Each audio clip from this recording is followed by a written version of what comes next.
All right. Hello, everyone. We are here with episode 8 of Marvels of Audio. And today we have a good friend of mine and another special guest, Matt Gagnon. Hey, everybody. For those unfamiliar, he used to work at Boom Studios, chief and editor, also the creator of Daymen. And I've been wanting to talk about his comic for a while and the themes of it. And I thought, what better way to open up on it than having him guest star on the podcast? Thanks for having me, man. Yeah, it's awesome thanks. to be here. Thanks for coming, man. Big fan of the podcast, obviously. Yeah. Here every week. Matt's been here every day since the very first few episodes of the podcast. And what's cool is we kind of collaborated on this thing together in the early days before it even went live. So, yeah, exactly. Especially after we took the 3-month break too, and did essential soft reboot. Yeah. Sort of. That was great stuff. It was great stuff. It's my first time behind the booth here, so I'm feeling pretty special. Yeah. But for those unfamiliar with Daymen, do you want to give a quick little summary or something like that to everyone? Yeah, so Daymen is a comic book series that came out in 2013. In August of last year, we had the complete collection come out, so all 8 issues in one edition, which of course I'm very happy about as an author, to have it all collected under one cover. It's a story about everybody knows that vampires rule the world, but who handles their business during the day? It's the Daymen, and so it's sort of this crime horror mashup series where we have 50 families of vampires in this world that control the entire world secretly, and each one of those families has one Dayman that sort of handles their business during the day. So it's like a very specialized mortal role for these families. Interesting. So, I'm tripping on my words here, but I wanted to open up a little bit on because you've told me a lot about the process of how Daymen came to be, getting the issues out, and then getting the final stuff out. To delve a little more into Daymen itself, the comic itself, how was that whole process for you? It was one of the best experiences of my entire career, just to be able to create a series with an amazing group of people. The artist on the series is Brian Stelfreeze, who is a master in the comic book industry. None of us could believe that he even agreed to draw the project. My co-writer, Michael Allen Nelson, on the series is one of my favorite writers who I had the opportunity to work with as an editor very early in my career. So I edited a lot of his books. And when I sort of took on Daymen, I was editor-in-chief at the time, and I knew, I was like, you know what, let me set myself up for success and make sure that I have this sort of all-encompassing job, that I have some support on the writing side. And Michael was the person that I hand chose because I just loved his work so much, working with him as an editor. And then of course our colorist Darren Moore, who's an incredible color artist, did amazing work over Brian's beautiful line art. And letterer Ed Dukeshire. Ed is the letterer on all of my material. Everything I do is lettered by Ed. And in the early days of Boom Studios, when we were just getting the company started, Ed was also my main production guy, doing all the design, all the pre-press for our books. So it felt like this real family environment. And we had, of course, a host of cover artists who came on and did variant covers for the book. So it's one of the things I love about comics, where it's when you're making movies and film and TV, it's massive operation with hundreds of people or thousands of people. But if you're writing a novel, it's just you and the screen. But comics is kind of this perfect little harmonious family environment, which I guess thematically is kind of what we're going to talk about today with the story. So Sounds like you had with this project, you got to pick your own, basically really close friends and people you admired for it. Everyone's cut from the same cloth. Exactly. That's what I tried to do with any comic book series that I'm working on, is put together a really harmonious band, essentially. And a lot of times the most fun thing to do is to get the band back together. It's I'm working on a new series right now, and who do I want to letter the book? It's going to be Ed. And so there's that dynamic of just trying to get your friends back, and hopefully everybody's available, and just creating and making stuff with people that you really enjoy working with. I've noticed that whenever we've talked about your work in the comic book industry, you often alluded to music, like every month is like playing jazz essentially. It's like playing it by Yeah. ear essentially. Exactly. Yeah. Very early in my career, I had the opportunity to work with an amazing comic book writer, one of the best in the business, named Mark Waid. And he's known for being kind of one of the top writers in Marvel and DC. He's written all your major superheroes that you can think of, Superman and Captain America and everybody. And we did this hit comic book series. The first book I ever edited that became a hit, it was called Irredeemable. And I remember working with Mark on that series, and I had never worked on a monthly series before. And just seeing how he was kind of like flying by the seat of his pants in a good way every month was like a little unnerving to me as an editor. I was like, oh my goodness, like where's this story going? You know, I'd be like writing solicitation copy for months ahead. Mark, what are we doing? And he's like, we'll figure it out. We'll You know, I figure don't it know. out. And I was like, what? You know, but then, I mean, what he really taught me through that experience and what I learned is that the creation of monthly comics is very much like playing jazz. You know, you're living moment to moment. Every month, plans can change. It keeps it really energetic, keeps it really lively. And so to me, that was a great learning experience for me really early on in my career. Awesome. All right. Before we really get into the meat of today's episode, I want to jump into one more question about the comic itself. Yeah. Which was, what was the inspiration for you to write Daymen? Like, what was the first thought that led into creating the story? So, you know, for me, creation is almost kind of a mystical process in a way. And the idea for Daymen came to me. I'll never forget where I was. I was in this little apartment that I had in Los Feliz, Los Angeles. Amazing neighborhood. It's where I spent my 20s, and it was like you could walk everywhere, and there were bookstores and coffee shops and restaurants, and my whole community was there, and it was just like the best place to spend my 20s. And I remember one day I was in my little apartment and I was washing dishes, and I like to do dishes by hand, like even though we have a dishwasher at home, like I don't use it, you know, it's like dishes by hand is just what I do. It's like therapeutic. It's, yeah, it's therapeutic, exactly. And so I was just washing dishes one day, and I had this this vision of this human person putting a vampire in his trunk to keep the vampire safe and to basically like ferry him to and fro. And I was like, oh, that's interesting.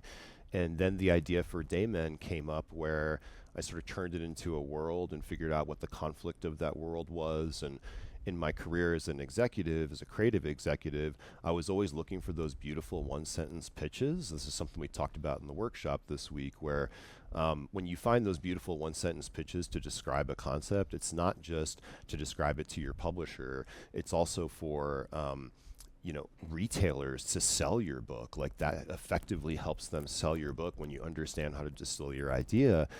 And it's really hard to find those beautiful one-sentence pitches sometimes.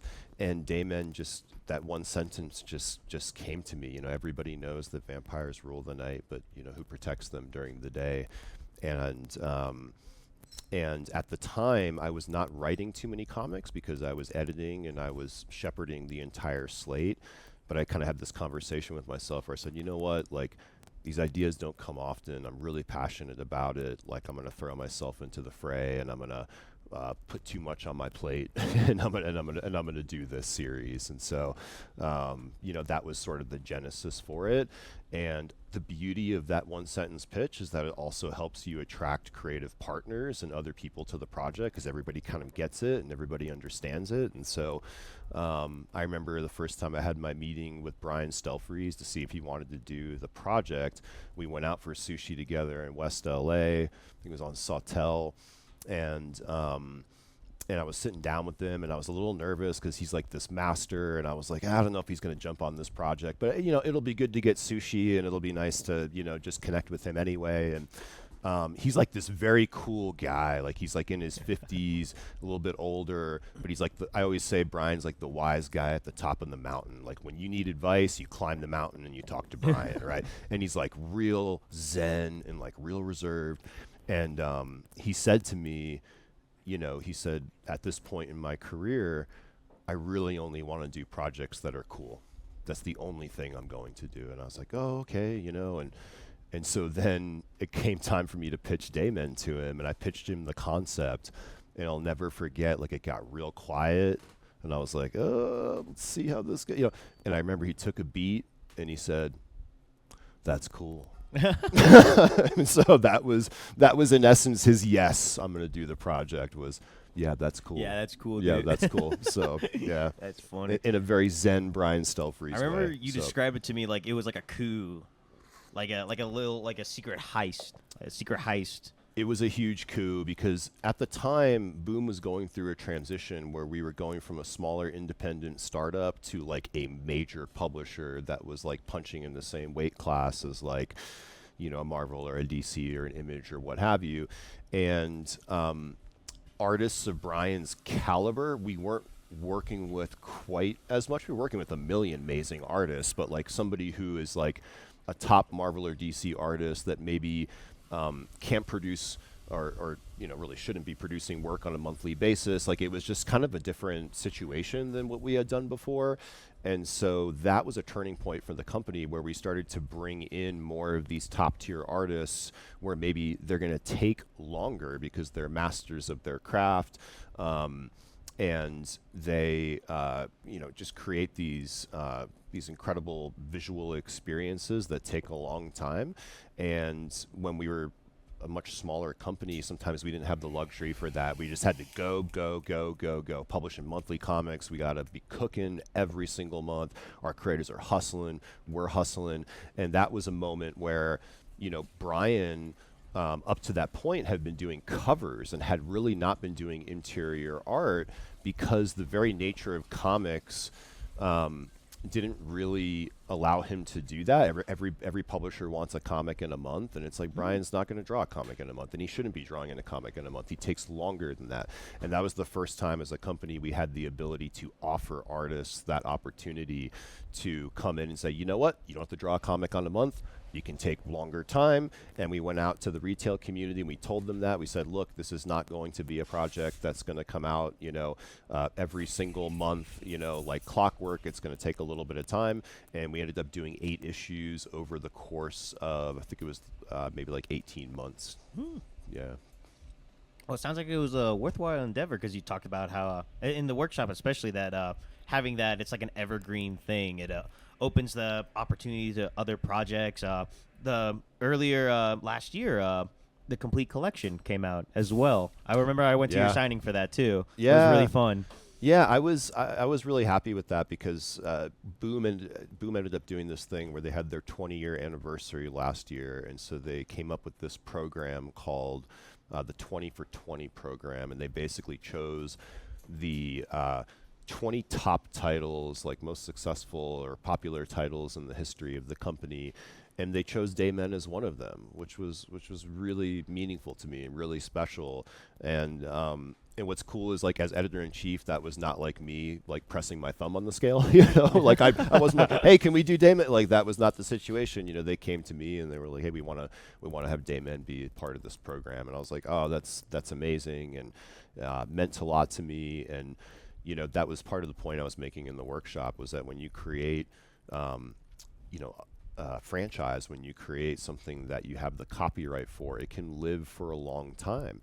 And there were moments where Daymen was really vital and super successful, and when it first came out, it was a big hit in the industry, and sold for film and option for TV and all that stuff. And and then there were times in the ensuing years after it came out where like it was a little quiet. And then here we are in 2025 last year, and it's back again, and I'm doing signings and I'm doing interviews and I'm talking about it. And, I think it's really important for people who are interested in pursuing a creative life to have things that are part of your portfolio, a portfolio of assets that can be with you for the long haul and help you create a creative life for yourself. I think it's kind of interesting how like the 3 themes I'm wanting to talk about today with Daymen, kind of because it sounds like you've given so much to that comic, and now it's coming back to give so much to you for putting so much care into the story, the team, the art, and the production of it. Kind of like jumping into like the main subject here today, the 3 things I wanted to talk about were themes I felt from Daymen when I read it was reciprocity, authenticity, and mostly found family. And it sounds like those were the 3 key components that went into creating that whole story and outside of just the pages and art itself as well.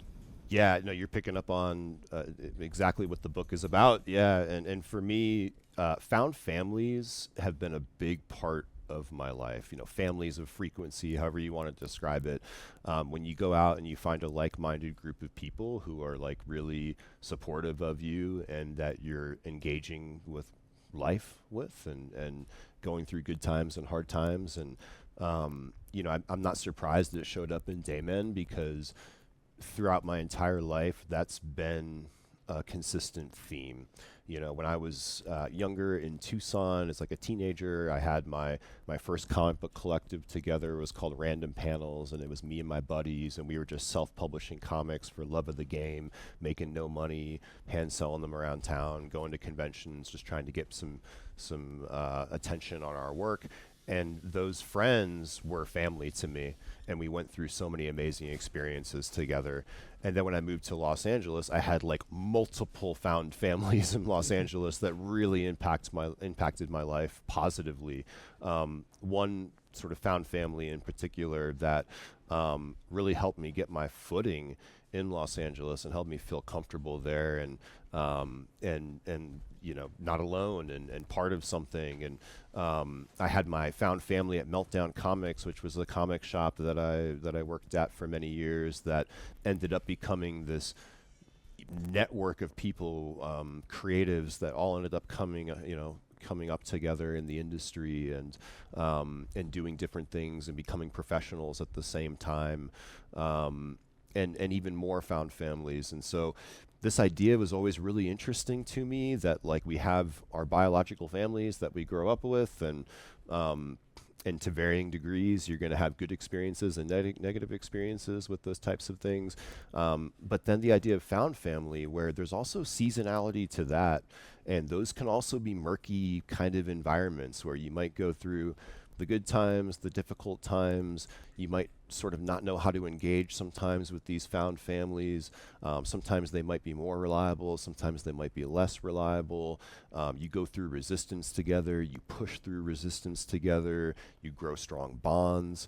And I think that idea was really interesting to me, so I wanted to put it into Daymen. And I think that you see it with this character, David Reed, who's the main Dayman for this family, the Virgos that we're following. He's in a murky environment. Like, the Virgos are his family, this family of vampires, but to what extent do they support him? You know, to what extent will they ride for him? You know, is he completely safe in that found family? Well, we're not entirely sure. Like, these are all things we explain in the book and sort of explore in the book. And I was also very fascinated with the idea of power dynamics in collectives and in found families. And obviously David is like a very powerful character in the sense that he's like a man of action, but at the same time he's very underpowered in this world, because he's literally the least powerful person in the family, you know. And Daymen in this world are kind of referred to derisively as sun dogs. You know, they're kind of the dogs of these families, right? And so all of these things, class dynamics, power dynamics, found families, families of frequency, like, these are things that I wanted to explore in Daymen. I think it's interesting with David Reed, with on the subject of like the murkiness and how that equates to real life, because that is how it is. Real life, there's a lot of murky situations. Nothing's ever really like crystal clear.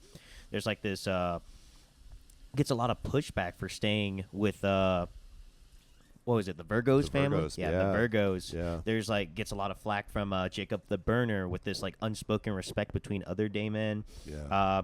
Getting tempted to join the Fang trade and all that, and other just personal close friends too. Yeah. I was wondering when writing out those scenarios, how closely did that resonate with you with at the time of writing them?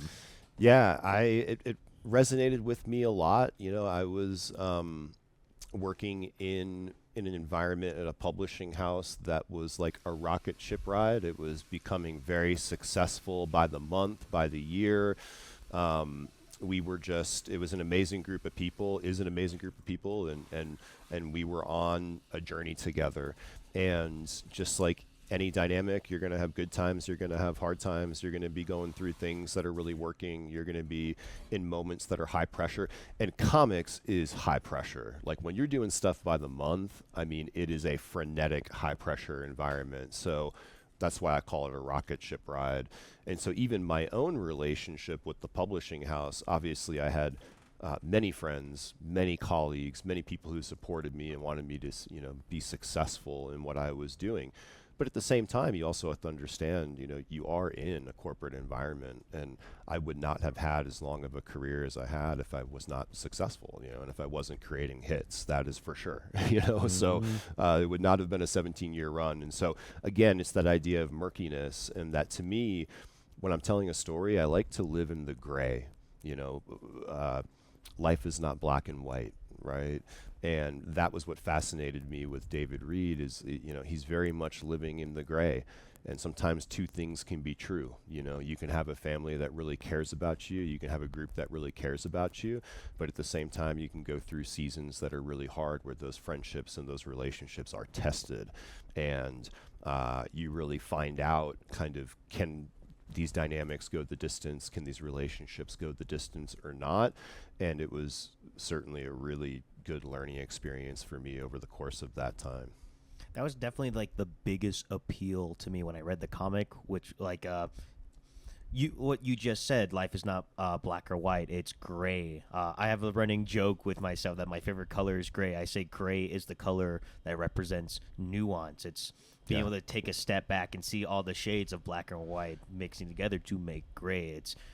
That's what makes the murkiness of life, and that's what I really liked about your comic. Even though it's a supernatural comic, I found a lot of things I could relate to, especially David Reed as someone as like kind of like this character with like a, I wouldn't say a mind, but kind of like a heart above everyone else, understanding kind of like the complex relationships between all the families, his to the Virgos, the other Daymen, his close friends. That's kind of what I really liked about David Reed as a character, especially the one lady he rescued from that house when he discovered the Fang trade. Lyra, I really loved the sympathy he had for Lyra at the end after she died too. Sorry for the spoilers, by the way, everyone. But but I really appreciated a character like that, like the whole like, the guy that takes orders and does his job, but there's still some sympathy, there's still some way he tries to do right, even though that may go against orders. I think one of the things I love about David Reed is he's a very blue collar character in a way, and even though I was a creative executive at a company for a long time, I still had a very blue collar approach, and I come from a blue collar background, and so obviously there's a lot of me in David Reed. But one of the things I loved about what you said is that for me, like, I find beauty in the gray, and I think that's something that I've matured into over many, many years. I think with those found family dynamics when I was younger, sometimes I think you would have like more expectations or a bit more tension of like, why can't it be like this, or why shouldn't it be like that, or why did this happen, or why can't we just be harmonious, or whatever it is. And I think as I started to get deeper into my career and started to age and just have more life experience, now I just have a very different way of engaging with these dynamics. I think I just kind of see the beauty in the gray. I flow with it a lot more. I kind of ride the waves of those situations. I have more experience under my belt, and so I, kind of see the seasons more than I did when I was younger. I think it was when you're younger, it's also immediate, and I think now I kind of have a lot more presence and gratitude for like the moments that I'm in with these found families. It's like when things are going really good, or when something is just like you can feel like we're in a moment. I find that like I'm much more present and grateful for those moments, because I can see how like, oh, you know what, like that will for sure end. What I mean? Like there's a season for this, it's gonna end. And then conversely, when things are not going so good, same perspective. I'm like, you know what? Not a big deal. Like this season's going to end as well, and just riding those waves a little bit more. Doubling down on that, what would you say are some themes from Daymen at the time when you were writing it that you still feel really strongly to modern day Matt?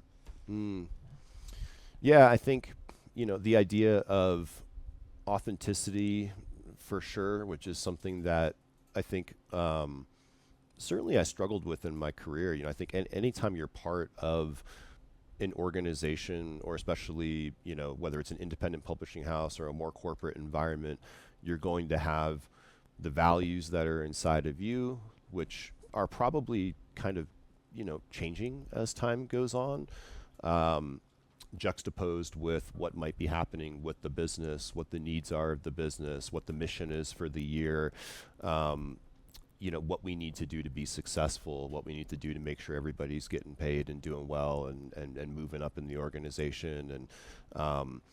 And I think that, that idea of David Reed trying to figure out how he can be an authentic version of himself in this very surreal, outlandish, violent situation.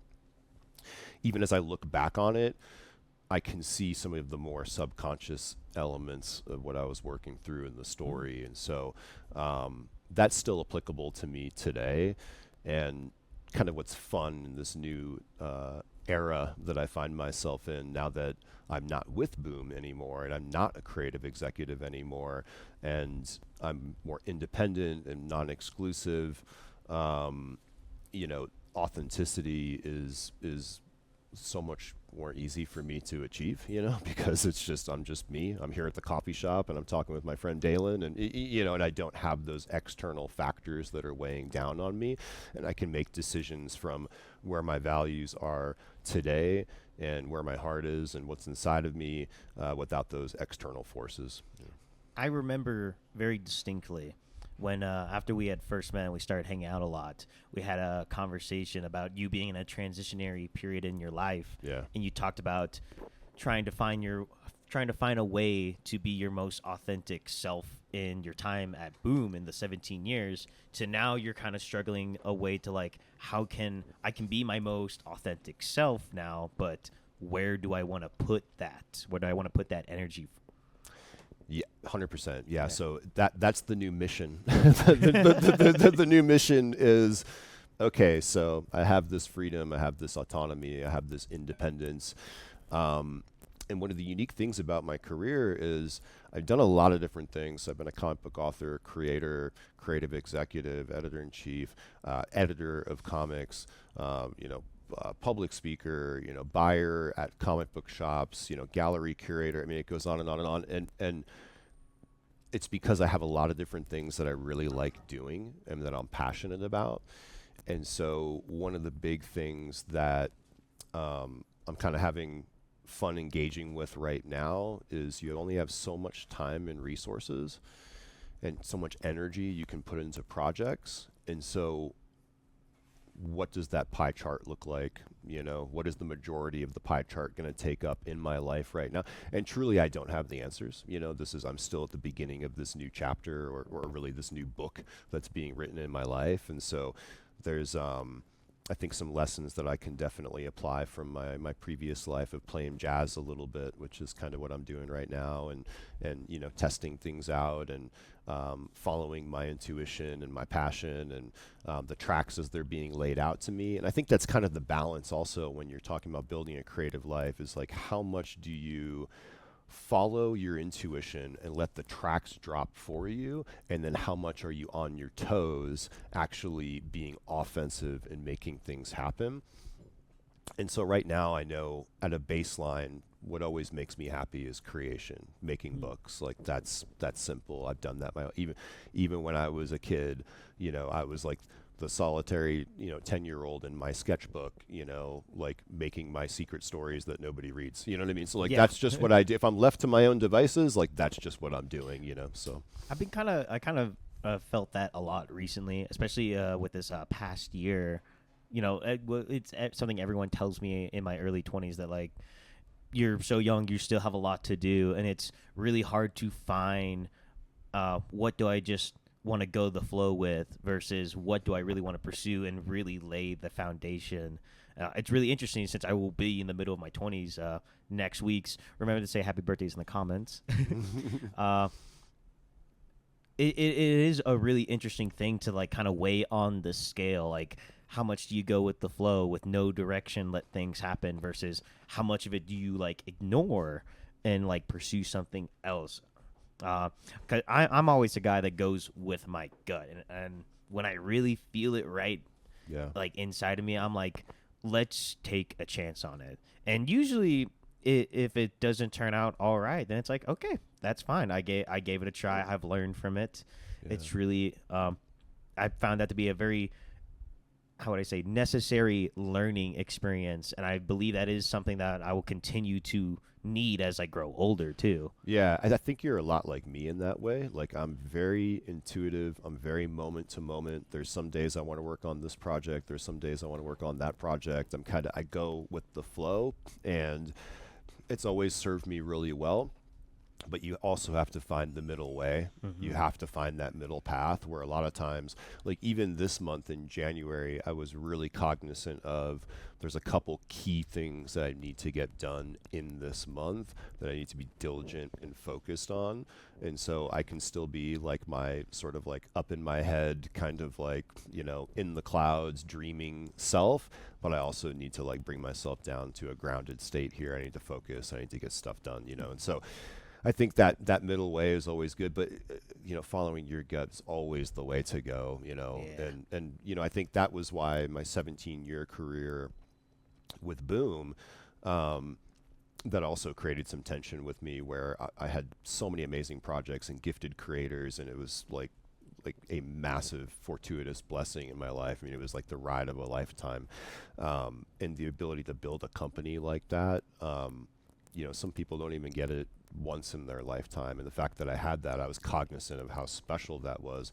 But at the same time, there were like sacrifices that had to be made, and I had to sacrifice parts of myself, and I had to sacrifice parts of my creativity. And, no regrets. Like I look back on the experience, and I mean, again, there was the ride of a lifetime. But now it's like I have these other parts of me that are opening up again, sort of, blossoming up, that have been dormant for a long time, and that's really exciting to me. Jumping back towards the comic, I'm a little curious. If you had the chance to like rewrite Daymen, is there anything you would add to the story, or like scenes that you vividly remember that you would change or alter in a way? It's a good question. Yeah, I think the story itself, I'm really happy with, and it found success, and we've got great fans that have been with us for a long time, and I'm very pleased with how that turned out. On a craft basis, like I'm definitely a different writer at 45 than I was at 35. So there's things that I can look back and I'm like, oh, you know what? Like maybe I would have decompressed that a little bit, or we only had 8 issues, and so I kind of had to compress that story a little bit. Still works, still happy with it, but I think it's more craft than story for me, and I think that's just something that will never end for any writer. Is like we're always going to look back at stuff that we wrote 6 months ago, 2 weeks ago, 2 years ago, and you're going to go, oh, you know what? Hindsight's 2020. Maybe I could have done this, maybe I could have done that, but the story itself, I'm really happy with. And what's funny is that monthly comics jazz playing sometimes. You'll introduce elements that maybe don't even end up coming to fruition, because you're like, oh, we'll just, we'll figure that out down the road, or like maybe that's something that we'll explore at a later date. And I remember really funny stories about being in Hollywood meetings with executives or screenwriters when we were developing Daymen as either a feature film or a TV show, and they'd be like, hey, tell me more about this thing. Like what is this here? And I'm like, oh yeah, we never even got to that, And it's like, well, I guess now that's for you to explore, and have fun with it. And again, I really wanted to treat it very open-ended. I like creating worlds that other creators can play in. So even with Daymen, there's 50 families.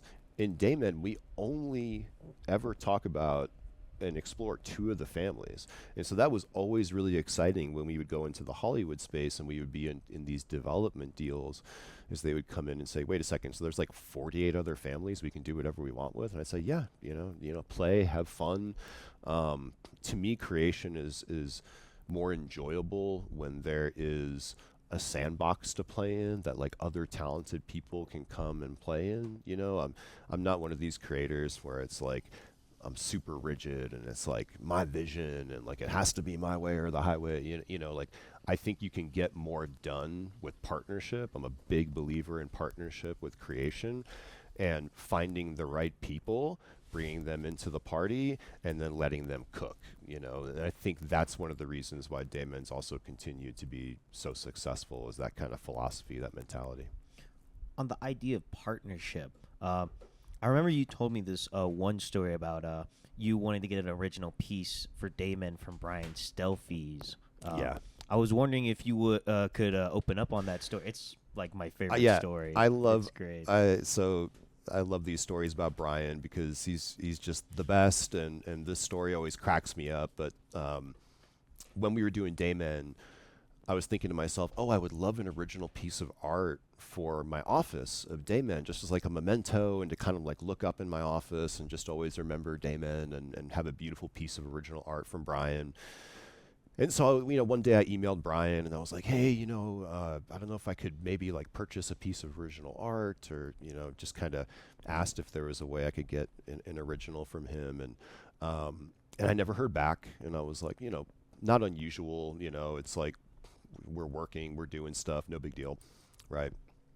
And I remember a little more time went by and I like hit Brian up again and I was like, hey, no big deal if you don't want to do it, but I just want to see if I can get a piece of original art, and like I'm happy to pay for it.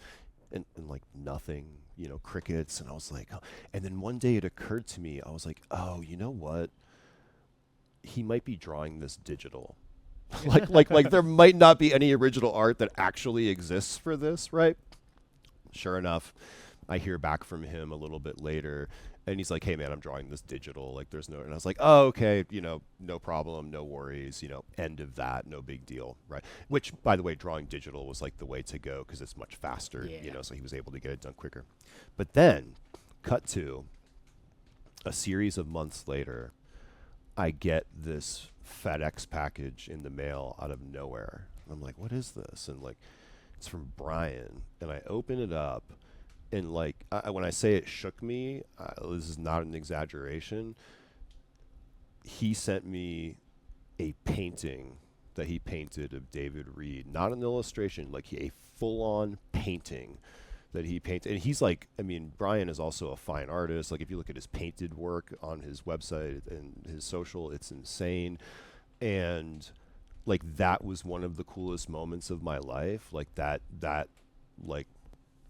rocked me. Full on beautiful painting.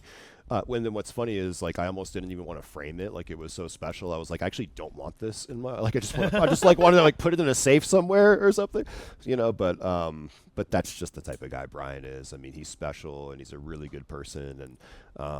And to this day, that's one of my favorite stories about Stelfreeze. Dude, I love that story. It puts a smile on my face every time. Every time I think about it, it makes great. me smile. Yeah. But we're getting to the end of the little questionnaire here, jumping more into like away from the comic book and back into you here. Mm-hmm. This is my favorite question that we discussed a little bit earlier this week, which is with the experience you have now with modern day Matt, what is a theme or line of thinking that you wish was more present in comic books now?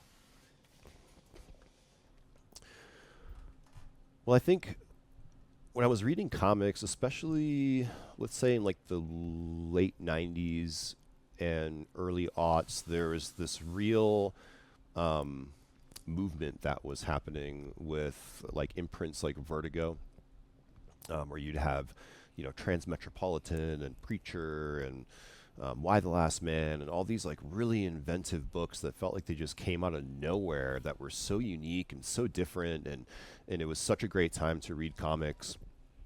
And I always think back with a lot of reverence for that time. And something that I noticed as I was kind of finishing up at the publishing house was that one of the interesting features about where we are today with comics is that, we used to not be incredibly popular and mainstream back in the 90s, you know what I mean? And like that sort of flipped now where, we're kind of driving culture in many ways. Hollywood studios know that comics are the pipeline in many ways for, some of their most successful content.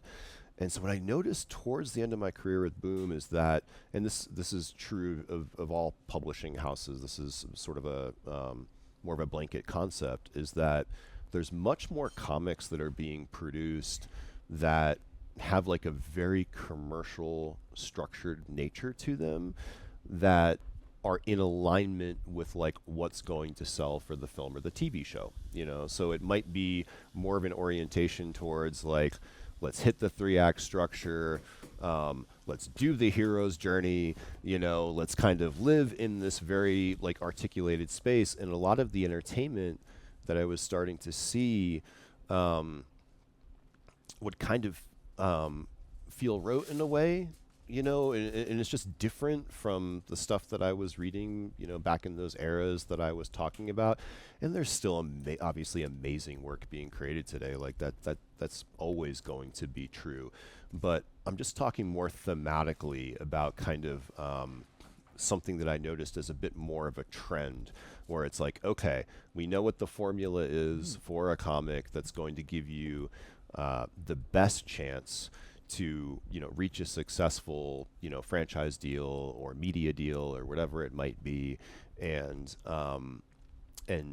you know, maybe forces that are at play, whether it's at a publishing house or from the creator themselves, to maybe kind of fit those stories into that box. And to me, like, comics is at its best when you know, it's weird, it's out there, it's different, it's innovative, and you know, that's something that I think, look, taste always recycles and the medium is always evolving. So like it's evolving right now. It's going to keep changing.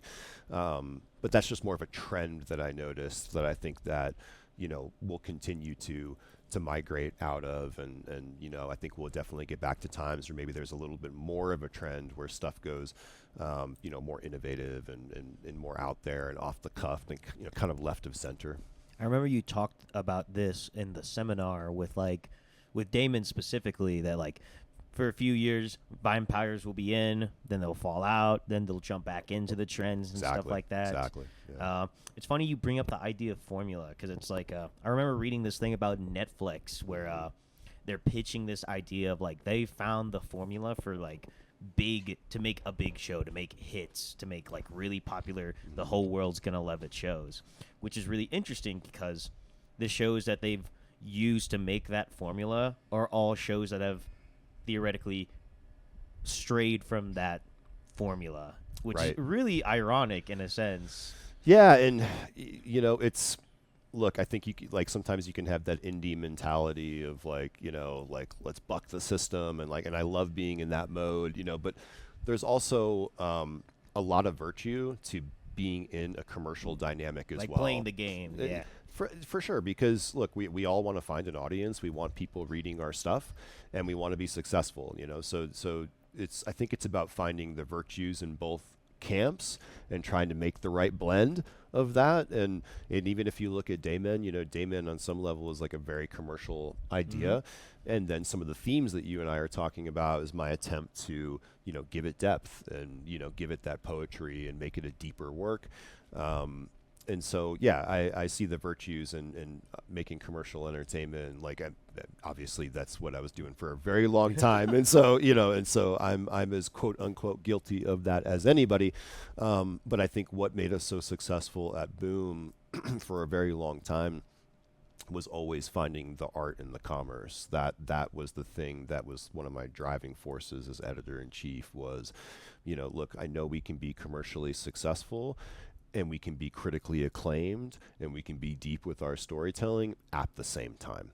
You know, that is something that you can achieve. I think it is like because I'm a big believer that it's somewhere in the middle as well. Like, like I like how you use the phrase the art and the commerce, where it's like especially like nowadays where people want to like get IPs or make shows of something that already has like an audience and stuff.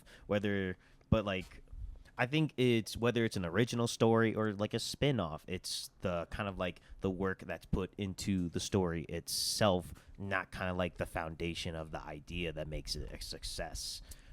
Like what I've talked about earlier in the podcast, Murder Falcon, I really appealed to that story.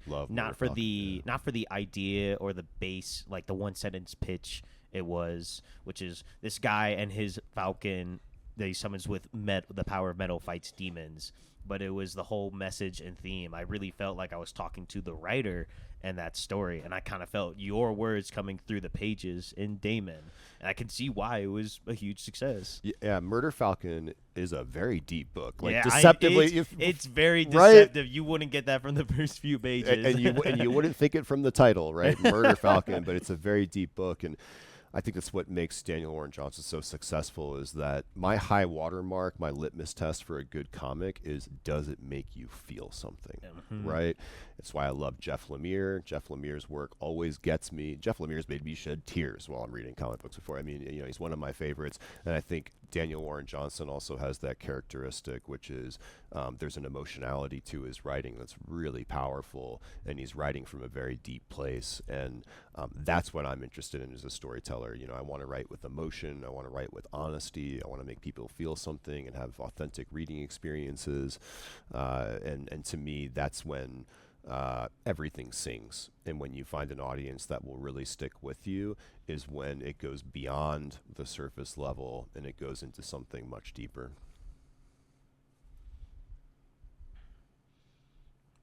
Sorry, I kind of like that kind of hit me. I was like, that put me under a spell for a second. No, it's my true belief, man. And That's like my favorite. That's like my favorite moments with having these interviews. Which is like, because they'll always be like, I like to call it the Sonder moment in all these interviews that I talk like after recording's done. Like I talked with Taylor and I talked with Monty.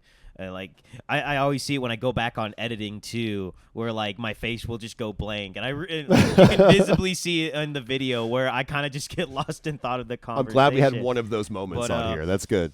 But I really like that, because I feel like that is the same thing what I look for in writing, which is whether it's movies, whether it's I have this joke with all my friends where you can't take me to movies because even if it's like the most blockbuster movie or just the next Adam Sandler movie that's coming out this year, if there's like that one scene that really hits me, I will start like crying. Like I'm talking like ugly crying, voice gets raspy, ugly crying. But I really appreciate that. That's what you look for and appreciate, and like that's your number one thing to look for in stories, like not just comics, just stories, and in a sense, that's what you look for in people too, I'd imagine. Yeah, I'm somebody, for better or worse, I like require depth in my relationships. Like I have almost no interest in surface level relationships. It doesn't interest me, like if somebody wants to keep the relationship up here, I'm like, cool. I just, and it's true of all of my friendships and all of the people who have meant the most to me. And if you look around me and look at the people who are my friends, you'll see it. They're the deepest people. Right, like they're the most raw people, they're the most truthful people, they're the most honest people, just like right, unfiltered, unfiltered. That's what I appreciate in life. Again, it's not for everybody. You know what I mean? I'm not saying it's like the good way or the bad way or anything. I'm just saying like it's for me what it is. And even if you look at my friends from long ago, like back in the Meltdown era and stuff like that, same characteristics, very deep people, they're real, they're truthful, they put their voice out there, they speak from an honest place, and they're unfiltered. I like unfiltered people. I don't like masks. I don't like, sort of people who are like putting up like this kind of like play or like this performative like it's just not for me. So for better or worse, I required depth in my relationships. I remember you talked a little about that's why we really kicked it off, because 100%. Your first impression wasn't me being rude to you at the cafe when right, you went right, to order a coffee, right. But you got to know me through what episodes I already had out on the podcast. That's exactly right. Well, I discovered this podcast, and shout out to Remix, which is a place that I love, that has always been a sanctuary for me and you as well, and is a very important place to us. And I found the podcast through Remix, and I listened to the first episode from you, and I was like, oh, this guy's deep. Like this guy's talking about some real stuff. And you were getting into mental health, and you were sort of mixing it up with comics. and music and animation and how all of these things intersected together. And I was like, this is like exactly what I'm into, you know? And then of course friendship went from there. So Jumping into determining friendships and stuff like that, we're kind of getting to the end of our time limit here. So before we bring it to a close, one last question. On the same question I gave to you, what do you want to see more in comics, or what do you think is missing? What is something you would you want to leave us off on that you think people in their day-to-day lives are missing as well, or something that could make waking up every morning a little easier?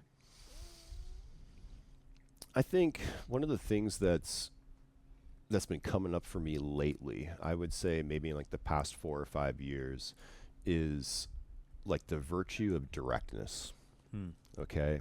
And like I think sometimes I'm as guilty of this as anybody. Like we can get into these sort of passive aggressive modalities, like not in a malicious way, but just in a like, oh, this thing happened, and like, I'm gonna sidestep it. I'm not gonna get into it. Like whatever. I'm gonna move over here, and like that ends up creating space and distance and loneliness and isolation and all the things that you talk about that like are some of the worst aspects of life, right? And I think now for me, especially with the friendships and the found family dynamics that I have, I really appreciate directness. I try to stay in that lane as much as possible, where it's like if something arises, let's handle it. Let's get it done. Let's talk about it. Let's not put a bunch of emotionality around it. You know what I mean? Let's just like get back into a harmonious place, because again, I'm more hyper aware of just time and seasons, you know what I mean? And it's like the faster we can move through things, the better we can get to a more productive place or a more harmonious place. Be grounded in gratitude, be grounded in compassion, be grounded in connectivity, as opposed to these things that I think keep us more separated. And so it's a constant work, like nobody's perfect at this, but I think more than ever now, I try to really stay in that direct modality of like being honest with my friends and the people that I care about. If something pops up, like, not disappearing and going back to your cave, and and it's like, no, let's be direct. Let's just and there's a way of doing it, like direct is not for everybody. And so I also understand that like that's not everybody's dynamic. Like some people are super uncomfortable being direct, you know. So you also have to have a non-judgmental component to this, right? Where it's like, I'm never judging anybody who's like not comfortable in a direct environment, because that just might not be where they are, right? So I think also having the non-judgment component of it, but again, just trying to like lean that way and be operating from a place of like directness and not passive aggressiveness as much as possible, is just something that for me for the last like 4 or 5 years has been something that's been on my mind, and something that like I really try to stay locked in on, That is definitely something I appreciate in people. How would I say it? I appreciate people that are forward and blunt with me. Yeah. However, that is not something it's not how I approach people at all. I know, because I know that was like a thing I experienced growing up, where when people would be like just out with it, I kind of took offense to that. But that wasn't them being judgmental. That was me being judgmental about it. So how I kind of approach people is trying to approach it in a much softer way. But however, on the other end of the spectrum, I very much have an appreciation for people that are with no like negative sentiments behind it, or being judgmental about it. But I can't talk. Being very forward with me and the people around them, and just kind of the world in a general sense. They just say what pops into their mind, and they're very profound with it. Exactly. Yeah, I saw a funny meme about Gen Xers the other day where it was like, words can't hurt us. And I was like, yep. So for me, I'd prefer my friends just be like, you can tell me anything. like nothing's going to hurt me, So like, I'd rather just have the honest information, you know. It's like, not going to take it personally. It's not going to keep me up at night, and I'd just rather operate from that place, Yeah. And to close out today's episode, what's a comic or song recommendation you want to leave us off on? So the comic one is easy for me. One of my favorite books that's come out in like the last decade is from cartoonist Craig Thompson, who's a master, one of the best in the entire medium. He's famous for this book Blankets that he did. His newest work is called Ginseng Roots, and it's kind of exactly what I was talking about when we were talking about art versus commerce and like comics being a little bit more inventive. Like, this is what I'm drawn to. Is it's a memoir story about him and his brother growing up together as child laborers in Wisconsin on ginseng farms. Oh, wow. Like working as kids, you know, like 10 years old, and their parents had them out there working the ginseng farms and stuff. But then what makes it so brilliant in a way that only Craig Thompson can do is he does this, he filters it in and weaves in this entire history of the ginseng trade, going all the way back to China. And it's like this amazing non-fiction, almost like Michael Pollan's work mixed with his own personal story. I just think it's like brilliant and shows everything that the comic book medium can do and what it's best at when done at the highest level. So Ginseng Roots is a beautiful new hardcover collection that came out from Pantheon recently. Awesome. And any music recommendations you want to leave us off on? Music recommendation. This one was a hard one. So I'm gonna go with kind of like more of a creation album for me, like something that like I write to. Because I listen to a lot of ambient music more and more these days, like while I'm writing or while I'm like doing chores around the house or whatever it might be. Like I'm doing a lot of ambient music, and I find that it's hard for me to write with albums and songs that have like heavy lyrics. Like it takes me out of the moment. So this album is kind of more of a vibe for me. It's Lord Huron, and the album's called Vide Noir. And that one I can put on. It almost has kind of like a mystical quality to it. Thematically, I haven't gone like very deep on it, but I think it also speaks to me just in terms of like there's some elements of rebirth that are in that album, which of course is right in line with, you know, probably really fitting where you're the at right last now. year of my life. Yeah. Exactly. But just in terms of a vibe album, like something that you can put on and you can create to, and you know, isn't going to be disruptive. I really dig that one. So Lord Huron, Vide Noir. Awesome. Well, with that brings us to a close on today's episode. And once again, Matt, thank you so much, man, for coming on to talk about Daymen and talk about yourself as well. I really appreciate that, man. Thank you, man. This has been a lot of fun, brother. I appreciate having me on the podcast. Yeah, of course, man. Anytime. And before we end off, again, big thanks to Justin for making this happen and Remix Audio Bar. None of this would be possible without him. And to end it off, thanks everyone for coming to listen in. Thanks for watching, and we'll catch y'all next week. Thank you.